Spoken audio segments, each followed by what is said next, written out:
اب میں یہاں پر بہت اہم بات آپ کی خدمت میں پیش کر کے آگے بڑھوں گا کہ ایک حدیث رسول اسلام کی امیر المومنین کے فضائل سے منسلک بڑی ہے. آپ نے ارشاد فرمایا اے علی ابھی تو میں نے تیرے فضائل بیان ہی نہیں کیے. واہ واہ واہ. اب کتنے فضائل ہیں؟ جتنے بھی ہیں کہا گیا کہ نہیں معلوم، اور اگر یہ جمع کرنے کے لیے آئے، لکھنے کے لیے آئے، یہ سارے جو بھی وسائل ہیں یہ وسائل ختم ہو جائیں. جس طرح کلمات پروردگار کا احاطہ نہیں ہو سکتا، فضائل علی کا احاطہ نہیں ہو سکتا. لیکن اس کے بعد بھی رسول ممبر سے ارشاد فرما رہے ہیں کہ اے علی میں نے تو ابھی تیری فضیلتوں کو بیان ہی نہیں کیا. ایک پوچھے رسول سے یا رسول اللہ کیوں بیان نہیں فرمایا آپ نے؟ اب مجھے خوف تھا کہ کہیں لوگ تیرے بارے میں بھی وہی عقیدہ نہ بنا لیں جو عیسیٰ کے بارے میں بنایا. اب عیسیٰ کے بارے میں نظریہ کیا ہے؟ قرآن کے اندر بھی ہے وَقْصِدُوا عَنِ التَّثْلِيثِ، تفصیل کے ساتھ یہ عقیدہ موجود ہے. وہ کیا تھا؟ سیدھا ہے عیسیٰ کو خدا بنا لیا. یہی ہے. یا رسول اللہ آپ نے کہا کہ میں نے اس لیے علی کے فضائل بیان نہیں کیے کہ کہیں یہ لوگ وہی عقیدہ نہ بنا لیں جو نصارہ نے عیسائیوں کے لیے بنایا. وہ کیا بنایا تھا کہ ان کو خدا بنا لیا. یا رسول اللہ آپ نے نہیں بنایا تو نصیری پیدا ہو گئے، اگر بیان کرتے تھے تو کیا ہو جاتا؟ درود ہدیہ کرے محمد صلی اللہ محمد. ابھی تو بیان نہیں ہوئے تو نصیری خلق ہو گئے اور انہوں نے علی ابن ابی طالب کو خدا بنا لیا. اگر بیان ہو جاتے تو کیا ہو؟ تو یہ ایک بات. مولا علی کی جتنی بھی فضیلتیں، یعنی مولا علی کی فضیلتوں کا احاطہ نہ ہونا کہ پتہ نہیں یہ کتنی ہیں، اور رسول بھی ارشاد فرماتے ہیں اتنی ہے کہ میں نے بیان ہی نہیں کی. اچھا ایسے بھی رسول نے نہیں کہا کہ میں نے اپنی طرف سے، نہیں، جتنی اللہ نے مجھ سے بیان کی ہے اتنی میں نے بیان نہیں کی. جتنے اللہ نے فضائل مجھے علی کے بتائے میں نے اتنے بیان نہیں کی. اور پھر آگے جملہ ملتا ہے کہ اگر میں وہ فضیلتیں بیان کر دیتا تو علی جہاں جہاں سے گزرتا علی کے قدم کی خاک اٹھا کر لوگ اپنے لیے تبرک کے طور پر. یہ مولا علی کی فضیلتوں کے سلسلے میں بیان ہو رہا ہے. اب میں آپ کی خدمت میں ایک موضوع چھیڑ دیتا ہوں اور میرے بچوں اور جوانوں کے لیے یہ یوں سمجھیے ایک ہوم ورک ہوتا ہے، کیونکہ ایام علی چل رہے ہیں اور یہ تو بحث چل رہی ہے بہرحال مارکیٹیں کھولنی ہے نہیں کھولنی ہے، لاک ڈاؤن چلانا ہے یا نہیں چلانا ہے. لیکن کم از کم اتنا طے ہے کہ کچھ نہ کچھ فرصت ہمارے پاس ہے تو یہ ہوم ورک ہمیں کرنا چاہیے ایام علی ابن ابی طالب. دیکھیں کچھ کام ہمارا سب کا ہونا چاہیے. وہ یہ ہے کہ میرے مولا علی ابن ابی طالب علیہ السلام نے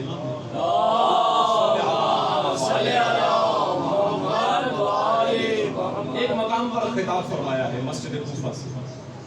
آپ نے ارشاد فرمایا کہ پروردگار عالم رسول کے صحابہ کو جتنی بھی فضیلتیں عطا فرمائیں، میرے جملوں پر توجہ کیجیے گا، اللہ نے رسول کے صحابہ کو جتنی بھی فضیلتیں عطا کی ان سب فضیلتوں میں ان صحابہ کا شریک ہوں.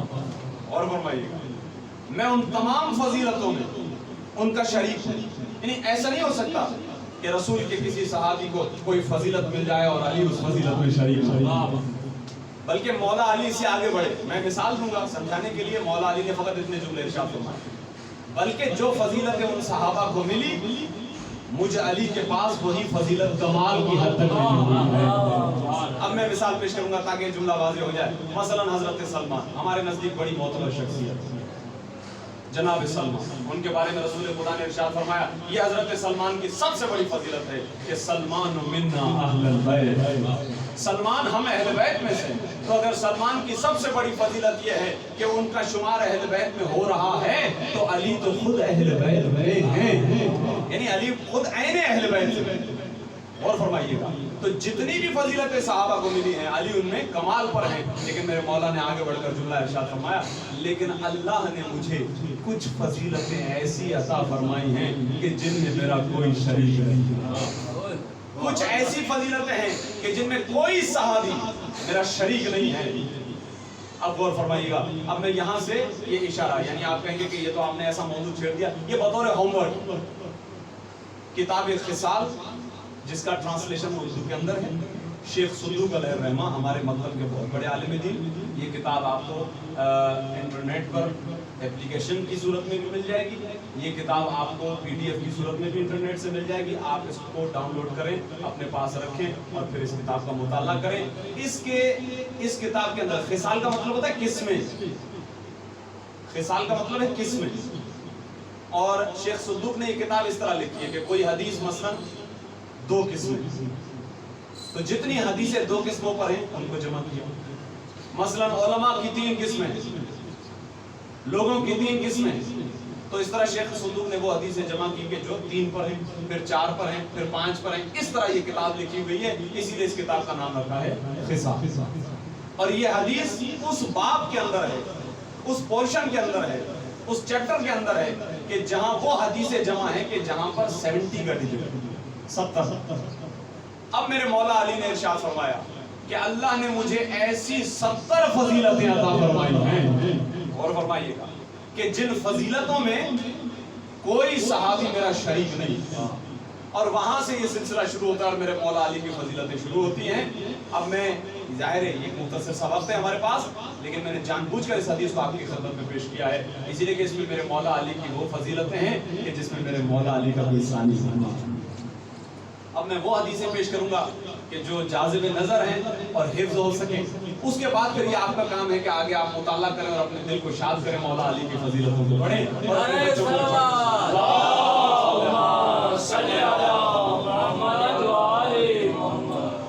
اور یہ بات میں یہیں پر آپ کی خدمت میں پیش کرتا ہو سکتا ہے. آپ میں سے یہاں پر بزرگان بیٹھے ہیں, میری اتنی عمر نہیں ہے جتنا ان کا تجربہ ہوگا, لیکن رسول خدا کا ایک جملہ ہے, زینوا مجالسکم بذکر علی ابن ابی طالب.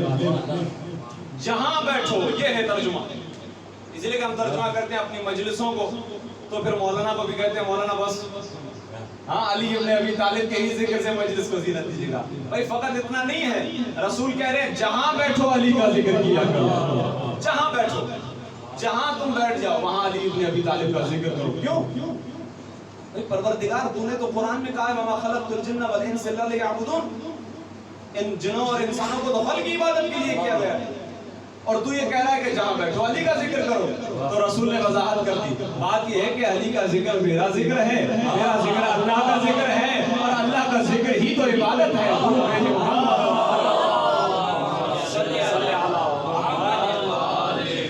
ہرگز یہ تصور نہ کریں تو علی کا ذکر ہو رہا ہے تو اب کیا کریں گے. بھئی علی ابن ابی طالب علیہ السلام کا ذکر ہی تو عبادت ہے. اسی لیے خلیفہ اول سے روایت نقل ہے, ایک مرتبہ مولا علی کے چہرے کی طرف دیکھ رہے تھے, تو بیٹی نے سوال کرنا, بابا میں حیرت میں پڑ گئی, آپ اتنی دیر سے علی کے چہرے کا دیدار کر رہے تھے مسلسل. میں نے اپنے کانوں سے سنا ہے کہ النظر الی وجہ علی ابن ابی طالب عبادت. رسول نے ارشاد فرمایا علی کے چہرے کی طرف نظر کرنا عبادت ہے. میں عبادت کر رہا ہوں, میں عبادت میں مشغول تھا, ہم بھی اسی عبادت میں مشغول ہیں. اور یہ حدیث کا اگلا حصہ جو رہ جائے گا آپ انشاءاللہ اپنے بچوں کو پڑھ کر سنائیں گے, اپنی فیملی والوں کو پڑھ کر سنائیں گے, تو ذکر علی کی مجلس بھی ہو جائے گی اور عبادت کی زینت بھی ہو جائے گی. میرے مولا ارشاد فرماتے ہیں یہ شرف جب مجھے ملا اور کسی صحابی کو نہیں ملا کہ ہم ایک جگہ سے گزر رہے تھے اور تھکے ہارے بیٹھے, وہاں پر ایک بکری کھڑی. وہ بکری کسی خاتون کی تھی, خاتون بڑی پیاسی تھی. جب ہم نے اس بکری کے تھنوں کی طرف نظر کی تو وہ سوکھ چکی, ان میں دودھ نہیں تھا. تو رسول آگے بڑھے اور کہا یا علی جاؤ اور اس بکری کے تھنوں کو مس کرو. مس کرنا یعنی ہاتھ لگا.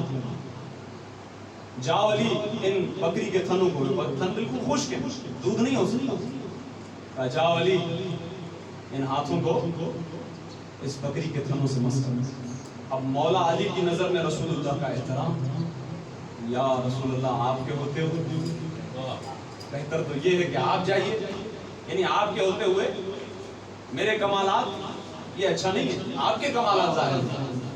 کہا یا رسول اللہ, یا علی میں حکم دے رہا ہوں, یدو کا یدی, اے علی میرا ہاتھ تیرا ہاتھ الگ کرنا, تیرا ہاتھ میرا ہاتھ ہے, فعلو کا فعلی, یا علی تیرا کام میرا کام ہے. یہ گویا تو کام نہیں کر رہا, میں کام کر رہا ہوں, لہٰذا میں تجھے حکم دیتا ہوں کہ جا میرے مولا ارشاد فرماتے ہیں، غور سے یہ جملے سنیے کہ مولا علی اپنے وہ بیان، دیکھیں میں یا کوئی اور ناقص، ہماری کوئی حیثیت نہیں، زبان خاک ہو جائے، جل جائے، کیا فضائل بیان ہوں ان ہستیوں کے کہ جن کی فضیلتوں کو بیان کرنے والا خود پروردگار، لیکن یہاں میرے مولا علی خود بیان کر رہے ہیں کہ کوئی شریک نہیں ہے ان فضیلتوں میں، اور ارشاد ہوتا ہے کہ میں قریب گیا اور جیسے ہی میں نے بکری کے تھنوں کو چھوا اور انہیں مس کیا تو پروردگار عالم کے حکم سے ان کے اندر دودھ آ گیا، اور میں نے اس دودھ سے رسول اسلام کو وہاں سے سیراب فرمایا۔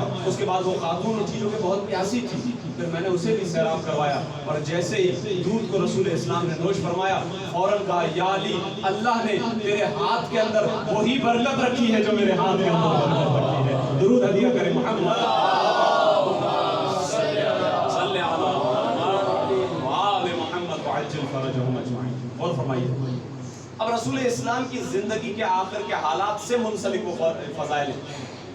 ایک مرتبہ ہم بیٹھے ہوئے تھے، تمام صحابہ بیٹھے ہوئے، رسول اسلام نے مجھے بلایا، میرے علاوہ کسی کو نہیں بلایا، یہ فضیلت فقط میرے لیے۔ جب میں قریب آیا رسول اسلام نے اپنا کمر بند پٹکا، وہ کہ جو کمر پہ عرب پہنتے ہیں، آج بھی ڈریسز کے اندر یہ موجود ہوتا ہے جو عربوں کی ڈریسز ہوتی ہیں، میں کہتا ہوں سب اس وقت عالم ہو کر گھومتے تھے، سب کے سر پہ امامہ ہوا کرتا تھا اور سب کی ڈریس ایسی ہوتی تھی، سب ایسا لگتا تھا مجتہد گھوم رہے ہیں، عالم ہیں۔ تو وہ امامہ، وہ کپڑا جو تھا، پٹکا جو تھا، مولا علی ارشاد فرماتے رسول نے مجھے بلایا، اپنا پٹکا مجھے، اس کے بعد اپنی عبا اتاری مجھے، اپنے سر کا امامہ اتارا مجھے پہنایا، اپنی تلوار نکالی مجھے، کہا یا علی میری سواری باہر موجود ہے، آج سے وہ تمہاری ہے۔ اس کا مطلب جس طرح کوئی شخص اس دنیا سے جاتا ہے تو اس کی میراث